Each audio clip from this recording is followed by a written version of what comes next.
3 weeks ago, I killed my girlfriend, Melanie Palmer, chopped her body into 11 pieces, and buried them in scattered, discreet locations around my state. This isn't a confession.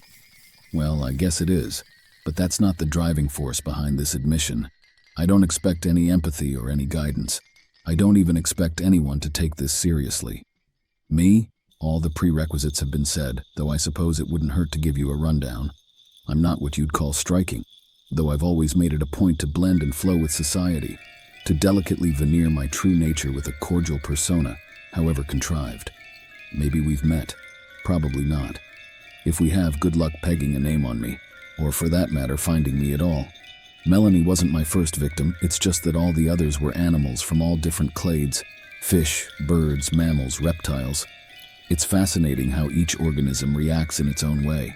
You see, our brains contain mirror neurons.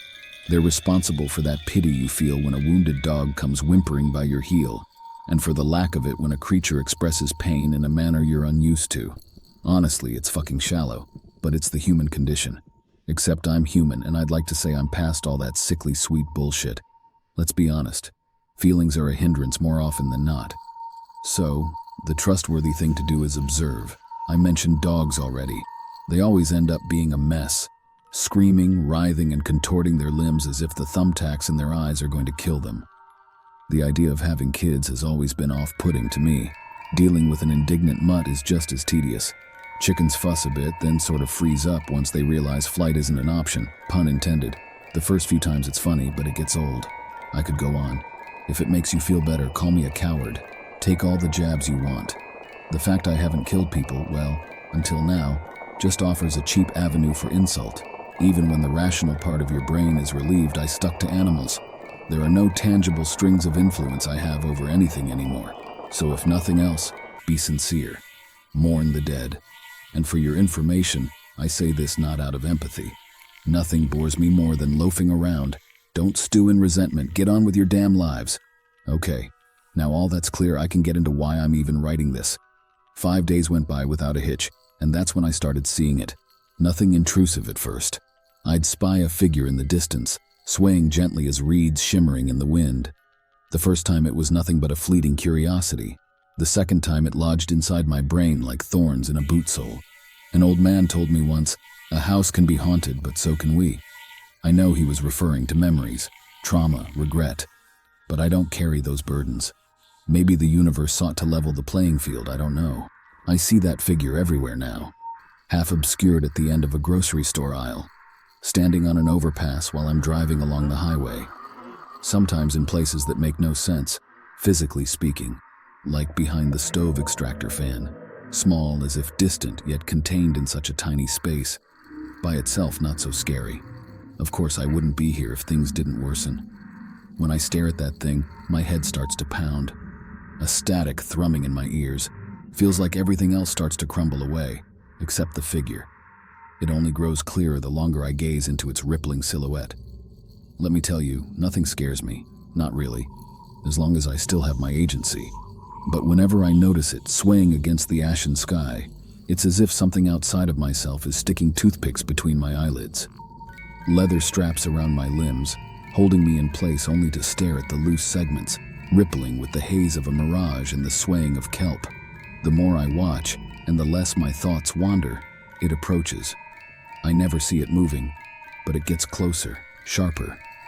A few days ago, it got close enough for me to truly make out its body. I was correct about it being in segments, but only now could I count them. 11. 11 ragged pieces strung by glistening sinew and entrails. It'd be easy to say she's come back for me, from the grave, all that. Yet somehow I can tell that's only a half-truth. Because when Melanie was close enough to fix me with her murky eyes, I noticed the thing behind her. Taut gray skin mottled by mangy tufts of hair. Those are the only consistently visible features. I can't help but feel she's picked up an errant companion somewhere between death and, well, whatever's after, if anything. Or maybe it found her. Either way, it's here now, and I'm powerless to fight back.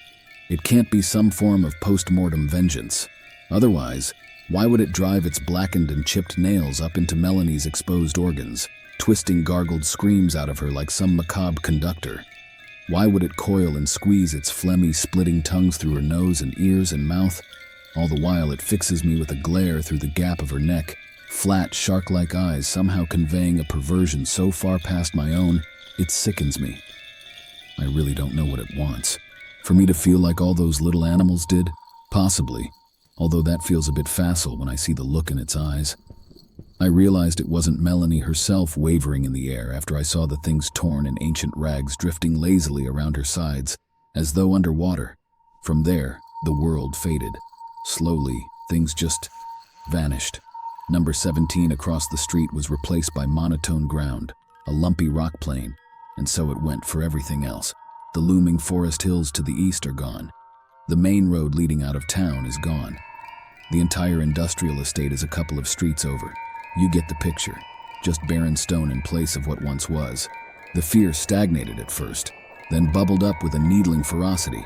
It started to become too much. My van was gone and I dared not leave the confines of my home, though at this point it was more of a prison than any sort of comfortable retreat. I caught a few mice in the pantry and made some crosses out of popsicle sticks, crucified them, got bored waiting for them to croak, so I ended up dunking them in a pot of boiling water till they stopped moving. In the past, something like that would have evened me out, but now, those lifeless eyes bore into the back of my neck whenever I look away. The feeling is inescapable. The sound of its wet, guttural rumbling is insufferable. I wish it'd just get it over with. Tear my eyes out, hang me from my own intestines, I don't care. Everything else is gone now, other than my house. The windows offer a view out across an interminable plain. The skies filled with dull clouds so that the horizon is practically invisible, blending seamlessly with stone. Shit. I just looked up from my laptop and even the house is gone. All at the mercy of this fucking thing that won't even show itself to me. Hiding behind my greatest sin, clacking teeth and all. Bony mantis limbs unfolding, eyes reflecting the deepest, coldest ocean. The depth of their cruelty immeasurable. It's standing right in front of me, still holding up the mangled body shield of Melanie, still flaying her skin and unsheathing her bones. I'd actually respect this monster's depravity if I weren't its prisoner. As I record this, I can see its drumming fingers in the corner of my eye. Is it impatient? Why is it even letting me type?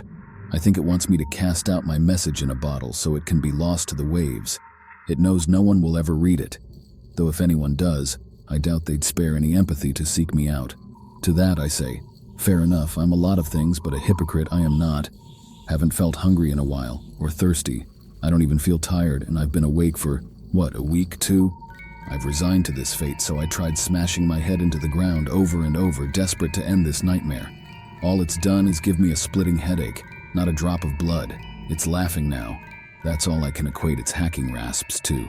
I can smell its breath polluting the air. Old blood and scorched bone with the heat to match.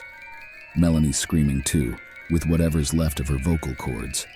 The disgusting symphony rattles inside my skull. It's the worst sound I've ever heard. I just looked up again and it's gone. Melanie's still there, weightless, though her eyes are that of the monster's. Sunless discs exuding venom-slicked malice so heavy it's palpable. I lost my router connection a while back, but had enough sense to take the SIM out of my phone and put it on the laptop. Mobile data still works, though I don't understand the logic dictating that. Fuck, I hope this isn't an eternity. My mind's already broken once, but something fixed it up good as new, just to be crushed by the torment once more. The screeching, it's so loud. Maniacal cackles, tortured wailing.